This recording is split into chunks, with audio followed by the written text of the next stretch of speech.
Halo John, selamat datang di Teman Ngegabut. Kali ini ada sebuah kisah dari seorang wanita yang berjuluk Dracula dari Kebayoran Baru.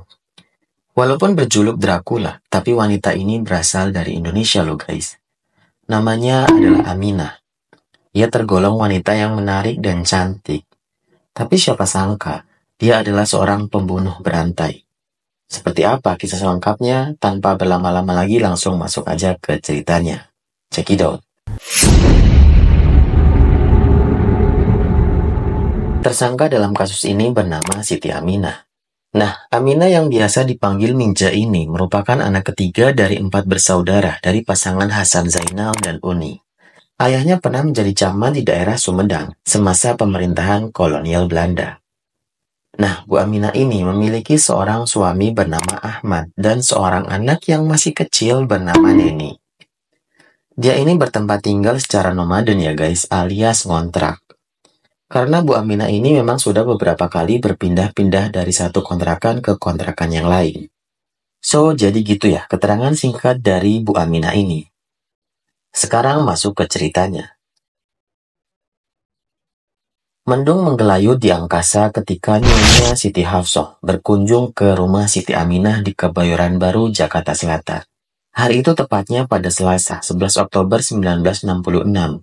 Kedua perempuan ini saling mengenal, karena Siti Hafsah bertetangga dengan Siti Aminah. Mereka juga sama-sama menjadi maklar jual beli perhiasan.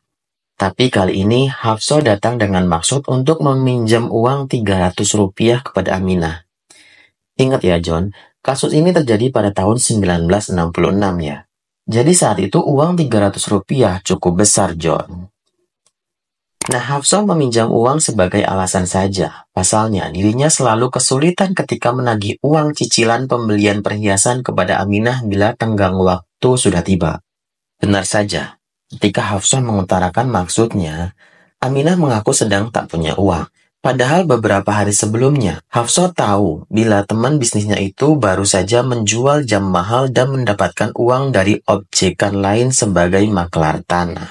Hafsah terus merayu agar Aminah mau meminjamkan uang yang dimintanya. Kalau saya tidak punya uang gimana? Kok maksa-maksa? Jawab Aminah dengan suara mulai meninggi karena Hafsah terlihat mendesaknya. Mendengar jawaban itu, Hafsah mulai dongkol tuh. Dia mengatakan, Aminah, kamu itu bukan tidak punya uang, tapi memang tidak punya niat buat menolong teman. Nah, saat ketegangan mulai meningkat, tiba-tiba warung Aminah yang ada di depan rumah kedatangan pembeli. Aminah terpaksa meladeni pembeli dulu dong. Nah, Aminah sehari-hari berjualan gado-gado, minuman cendol, dan makanan ringan lainnya. Setelah pembelinya pergi, emosi Aminah balik lagi John. Hatinya masih panas mendengar ucapan Hafsah tadi. Dengan penuh emosi, diraihnya lah pisau yang biasa dia gunakan buat jualan gado-gado di warung itu. Aminah langsung menghampiri Hafsah yang tengah duduk di ruang tamu. Dia langsung menjambak rambut Hafsah hingga kepalanya mendongak ke belakang. Dengan gerakan kilat, ia langsung menghujani Hafsah dengan pisau yang sudah dia pegang sedari tadi. Tubuh Hafsah langsung jatuh menggelepar. Tahu temannya sudah tewas, ia langsung membungkus temannya itu dengan karpet. Lalu Aminah menyeret tubuh temannya itu ke dalam kamar. Terus disembunyikannya lah mayat Hafsah itu di kolong tempat tidurnya. Keberadaan jasad Hafsah di kolong tempat tidur tak diketahui oleh suami Aminah, Pak Ahmad, dan anak angkatnya Neni yang masih kecil. Jasad Hafsah berada di kolong ranjang selama 3 hari. Namun anehnya, Pak Ahmad dan Neni tak pernah mencium bau busuk. Tetapi karena khawatir bau tak sedap semakin merebak keluar, Aminah berniat untuk mengubur jasad temannya di kebun belakang rumahnya. Kemudian dia berhasil merayu Mursidi, anak pemilik rumah yang disewanya. Awalnya Mursidi menolak tuh menggali lubang setelah tahu siapa yang bakal dikuburkan. Tapi karena diiming-imingi bakal menerima imbalan uang yang cukup besar, dia pun menyanggupinya. Jumat 14 Oktober 1966, ketika suami dan anaknya masih terlelap tidur, Aminah mengeluarkan jasad Hafsah. Di belakang rumah, Mursidi sudah menunggunya untuk menggali lubang. Namun khawatir waktu tak cukup dan ketahuan tetangga yang mulai bangun, rencana pun berubah. Aminah dan Mursidi sepakat untuk membuang saja jasad korban ke sungai.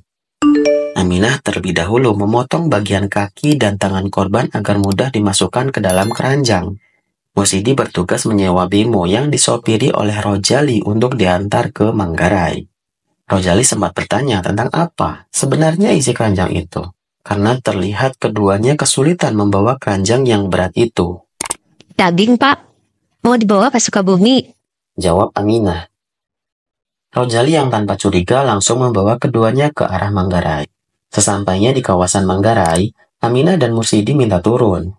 Alasannya di tempat itu akan menunggu mobil omprengan menuju Sukabumi.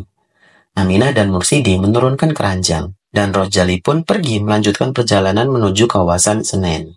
Nah, setelah bemo Rojali tak terlihat lagi dari pandangan, Aminah dan Mursidi bergegas menggotong keranjang yang dibawanya itu. Keduanya melempar begitu saja keranjang tersebut ke sungai. Lalu mereka pun bergegas pulang menuju rumahnya masing-masing.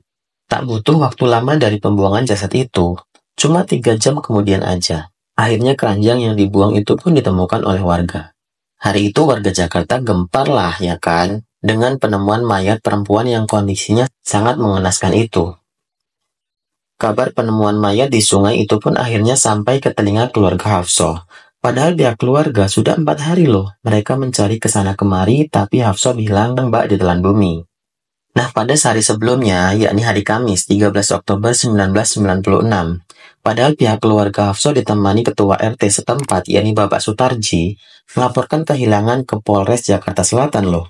Namun tidak ada kabar dari Hafsah, dan akhirnya setelah menerima kabar bahwa pihak kepolisian menemukan jasad yang berciri-ciri seperti Hafsah, pihak keluarga langsung mendatangi kantor polisi untuk menanyakan penemuan mayat tersebut. Polisi memberitahukan ciri-ciri mayat yang ditemukan. Di antaranya memiliki kulit kuning langsat, memakai baju putih model Shanghai. Tubuh bagian kaki dan tangannya terpotong, tapi hilang tak ditemukan. Perwakilan keluarga diantar Sutarji pergi menuju kamar jenazah Rumah Sakit Cipto Mangunkusumo. Mereka pun histeris lah pastikan, setelah tahu kalau ciri-ciri mayat yang disebutkan itu cocok dengan identitas Hafsah.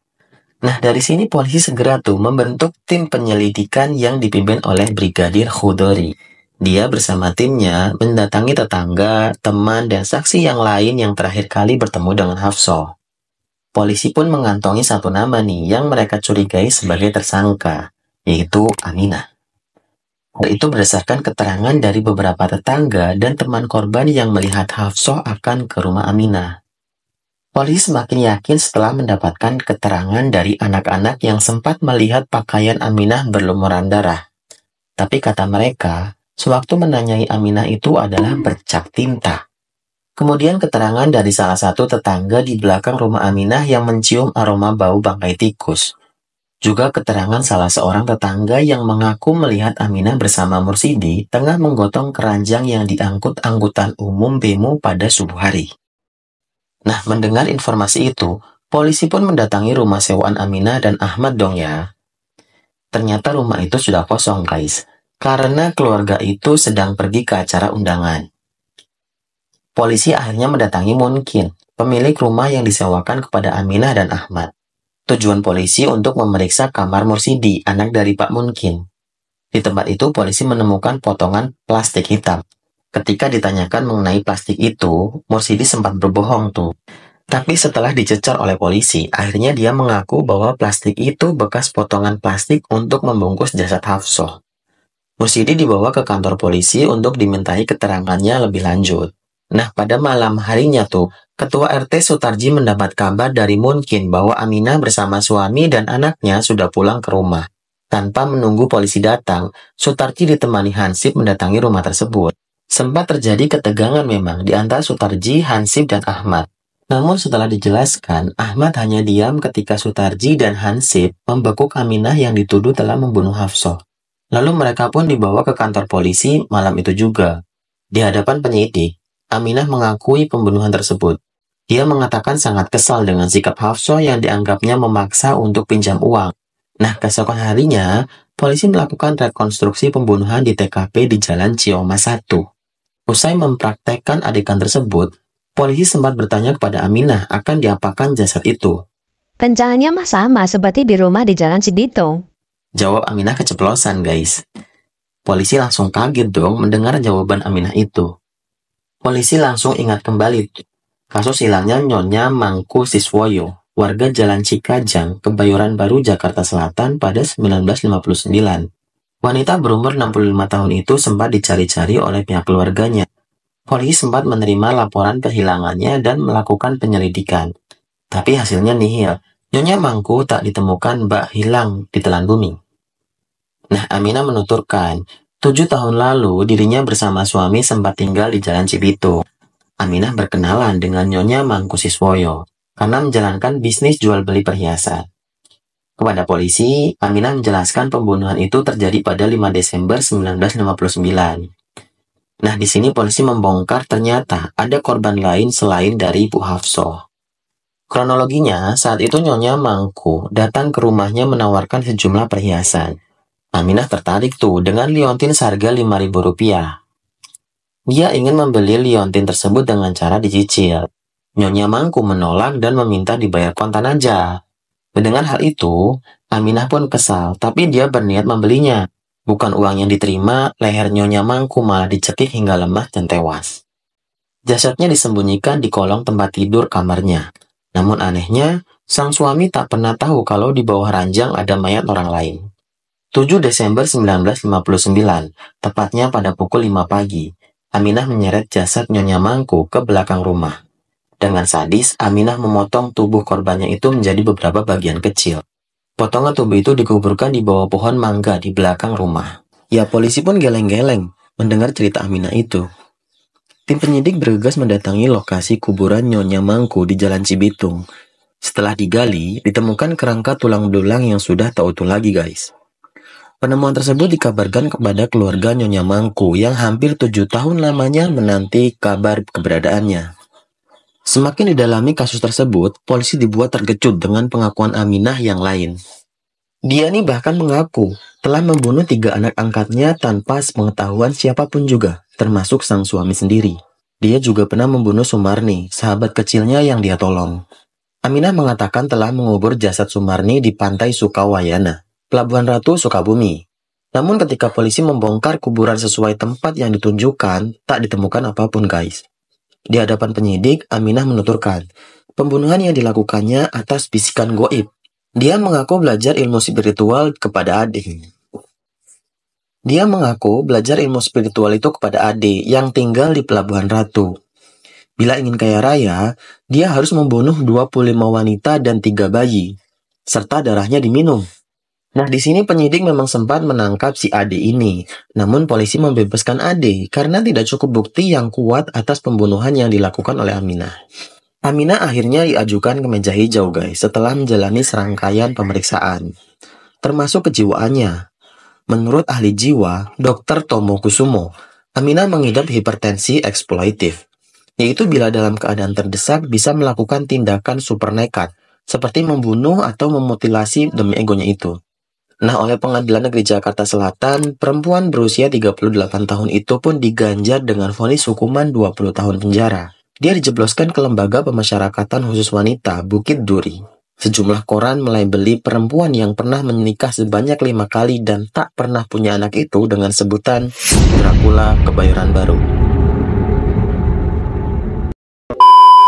So, jadi itu John.